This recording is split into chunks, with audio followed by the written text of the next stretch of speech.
Hello and welcome to everyone in VV education services Bhopal. आज हम इस क्लास में एमबीए थर्ड सेमेस्टर में जो एचआर स्पेशलाइजेशन का हमारा सब्जेक्ट है industrial relation and labour law, उसकी फर्स्ट क्लास करने जा रहे हैं, जिसमें हमारी फर्स्ट यूनिट का फर्स्ट टॉपिक है यहाँ पर कॉन्सेप्ट ऑफ इंडस्ट्रियल रिलेशन। तो हम यहाँ पर इंडस्ट्रियल रिलेशन के कॉन्सेप्ट को क्लियर करेंगे, उसकी मीनिंग डेफिनेशन क्या है और साथ में उसके जो भी ऑब्जेक्टिव है या उसके कौन कौन से एम्स हैं उसके बारे में हम यहाँ पर वन बाय वन डिस्क्राइब करेंगे। तो सबसे पहले हम ये समझते हैं कि इंडस्ट्रियल रिलेशन क्या होता है। इंडस्ट्रियल रिलेशन को हम हिंदी में बोलते हैं औद्योगिक संबंध। अब देखो, जो ये औद्योगिक संबंध है, किसी भी इंडस्ट्री में जो एम्प्लॉयर होता है और जो एम्प्लॉय होते हैं, एम्प्लॉयर बोलने से जो बॉस होता है उसको हम एम्प्लॉयर बोलते हैं, और एम्प्लॉय मतलब जो कर्मचारी या वर्कर्स, उसको हम कहते हैं एम्प्लॉयज़। तो जो भी इंडस्ट्री है, उस इंडस्ट्री में जो भी मतलब एम्प्लॉयर है, एम्प्लॉय है और जो मैनेजमेंट है, उनके बीच का जो रिलेशनशिप होता है, कोऑर्डिनेशन होता है, या मतलब जो भी कहना चाहिए कि म्यूचुअल अंडरस्टैंडिंग होती है, उसको हम कहते हैं इंडस्ट्रियल रिलेशन। ठीक है। इंडस्ट्रियल रिलेशन किसी भी इंडस्ट्री की बैकबोन ऑफ सक्सेस, मतलब सक्सेस की रीढ़ होती है। इसके बिना कोई भी मतलब इंडस्ट्रियल रिलेशन है या जो इंडस्ट्री है वो सक्सेस नहीं हो सकता है।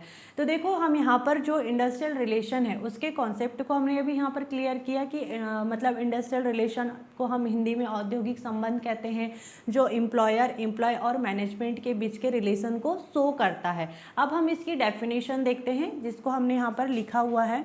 Industrial relation refers to the relationship and mutual understanding between employer and employees in an industry। मतलब जो इंडस्ट्रियल रिलेशन है उसका तात्पर्य किससे है?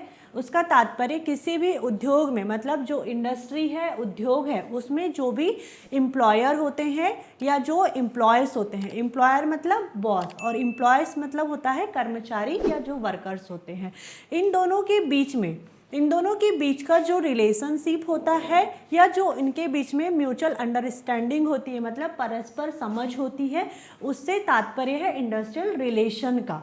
ठीक है। विच एम्स टू, मतलब इसका उद्देश्य क्या है, अब हम ये देखते हैं। Which aims to maintain peace, corporations and productivity at the work place. देखो, इसके जो उद्देश्य है, एम्स है, वो क्या है? वर्क प्लेस पर जो पीस है, मतलब पीस को मेंटेन करना, कॉपरेशंस एंड प्रोडक्टिविटी को इंक्रीज करना। मतलब वर्क प्लेस मतलब जो भी कार्यस्थल है या जो भी इंडस्ट्री है या जो भी ऑर्गेनाइजेशंस है, संगठन है, उसमें पीस को मतलब शांति को बना के रखना, सहयोग को, समझ को बना करके रखना और वहाँ की प्रोडक्टिविटी को इंक्रीज करना, यही इसका उद्देश्य होता है या ऑब्जेक्टिव होता है। लेकिन हम इसके जो भी एम है या ऑब्जेक्टिव है उसको अभी हम यहाँ नीचे डिटेलिंग में वन बाय वन देखते हैं कि इसके क्या उद्देश्य होते हैं। जैसे अभी मैं इसका एग्जाम्पल बताती हूँ आपको, इंडस्ट्रियल रिलेशन का एक एग्जाम्पल। मान लो कि एक कार बनाने वाली कंपनी है टाटा मोटर्स। ठीक है। अब इस कंपनी में बहुत सारे वर्कर्स काम करते होंगे, बहुत सारे वर्कर्स काम कर रहे हैं, लेकिन वहाँ का जो एम्प्लॉयर है, एम्प्लॉयर बोलने से जो बॉस है, बॉस वहाँ का जो मतलब कहना चाहिए कि वर्किंग आवर रहता होगा वर्कर्स का, वो वर्किंग आवर को बढ़ा देता है। अब वर्किंग आवर बढ़ाने से जो एम्प्लॉयर है या जो वर्कर्स है, उनको यहाँ पर प्रॉब्लम क्रिएट होती है कि वर्किंग आवर बढ़ा दिया गया है और जो सैलरी है वो सैलरी हमें या जो भी उनको पेमेंट मिलता होगा वो उतना ही मिल रहा है, लेकिन वर्किंग आवर बढ़ा दिया गया है। तो इस चीज़ से वर्कर्स को यहाँ पर प्रॉब्लम क्रिएट होती है। तो अब यहाँ पर वर्कर्स क्या करेंगे? वर्कर्स यहाँ पर ट्रेड यूनियन के थ्रू अपनी प्रॉब्लम को एम्प्लॉयर के पास जा कर के बताते हैं या बोलते हैं, मतलब जो बॉस है जिसने वर्किंग आवर बढ़ाया था उसके पास में जा कर के अपनी बात को रखते हैं कि हमें इस चीज़ से प्रॉब्लम हो रही है। ठीक है। अब यहाँ पर क्या होगा, जो ट्रेड यूनियन है, ट्रेड यूनियन जो 1926 का इसका एक्ट भी है, जिसको हम आगे डिटेलिंग में देखेंगे। तो ट्रेड यूनियन के थ्रू जो दोनों पक्ष हैं, दोनों पक्ष कौन से? जो एम्प्लॉयर है मतलब बॉस है और जो एम्प्लॉयज़ है मतलब जो कर्मचारी है, दोनों पक्ष आपस में मीटिंग करते हैं और मीटिंग में एक एग्रीमेंट होता है कि ठीक है, वर्किंग आवर तो बढ़ाए हैं हमने, लेकिन अब आपको इसका ओवर टाइम का पेमेंट भी मिलेगा। जो आप ओवर टाइम वर्क करोगे उस ओवर टाइम का आपको ओवर टाइम पेमेंट मतलब पे वेजेस भी इसके अलग से दिए जाएंगे। तो यहाँ पर क्या हुआ, एक डिसीजन निकल के आ गया, डिसीजन निकल के आया, लेकिन यहाँ पर जो वर्क प्लेस है, जो वो इंडस्ट्री है या जो कार बनाने वाली कंपनी है, उस कार बनाने वाली कंपनी में पीस मेंटेन हुई, मतलब यहाँ पर शांति बनी हुई रही, यहाँ पर जो मतलब प्रोडक्टिविटी भी इंक्रीज हुई और यहाँ पर जो कॉपरेशन है मतलब कहना चाहिए जो सहयोग है वो भी बढ़ा। तो ये था इसका एक एग्जाम्पल। अब हम यहाँ पर जो इंडस्ट्रियल रिलेशन के ऑब्जेक्टिव है उसको वन बाय वन डिस्क्राइब करते हैं। तो यहाँ पर जो इंडस्ट्रियल रिलेशन का फर्स्ट ऑब्जेक्टिव है वो है creating a peaceful industrial environment.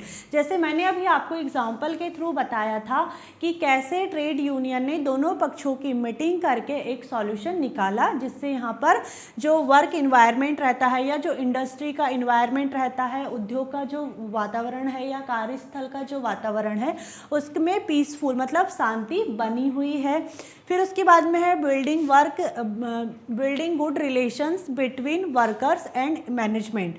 मतलब यहाँ पर जो मतलब वर्कर्स है और जो मैनेजमेंट है, या हम कह सकते हैं मैनेजमेंट मतलब हम जो एम्प्लॉयर है, जो बॉस है, उसको भी हम मैनेजमेंट बोल सकते हैं क्योंकि सारा मैनेजमेंट तो वही करता है।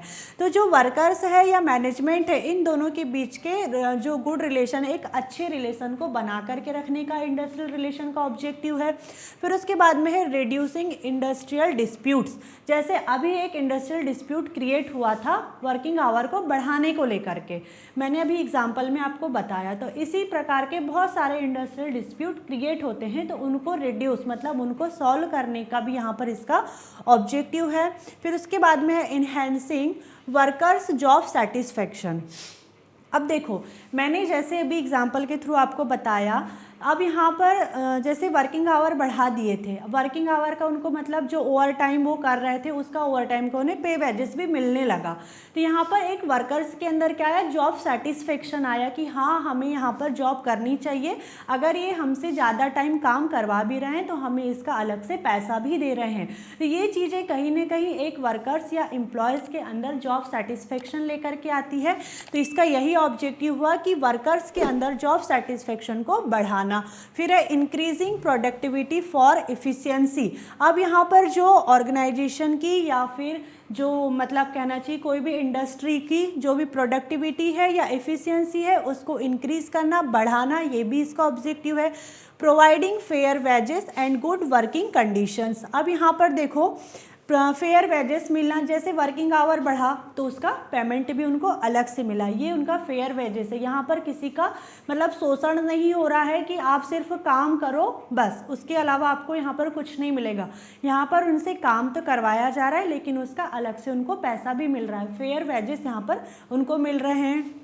गुड वर्किंग कंडीशंस देना, मतलब वर्कर्स है या जो एम्प्लॉयज़ हैं उनको गुड वर्किंग कंडीशंस देना, जैसे कि उनके लिए पीने के पानी की फैसिलिटी होना, वॉशरूम की, टॉयलेट की फैसिलिटीज़ होना, और मतलब बहुत सारी फैसिलिटीज़ उनको प्रोवाइड करवाई जाती हैं। तो इस सारी चीज़ों का ध्यान रखना भी यहाँ पर इसका एक ऑब्जेक्टिव है। फिर उसके बाद में है यहाँ पर इंक्रीजिंग सोशल जस्टिस, मतलब जो सामाजिक न्याय है उनको भी यहाँ पर श्योर करना इसका ऑब्जेक्टिव है। Promoting collective bargaining. अब देखो यहाँ पर जो कलेक्टिव बार्गेनिंग है मतलब सामूहिक सौदेबाजी है, उसको प्रमोट करना। अभी यहाँ पर जैसे हमने कलेक्टिव बार्गेनिंग के थ्रू जैसे दोनों पक्षों की जो मीटिंग हुई, वर्किंग आवर जो बढ़ा था उसको लेकर के, तो ये क्या है, एक कलेक्टिव बार्गेनिंग के थ्रू ही यहाँ पर सॉल्यूशन निकल के आया। तो इस चीज़ को प्रमोट करना भी इंडस्ट्रियल रिलेशन का एक ऑब्जेक्टिव है।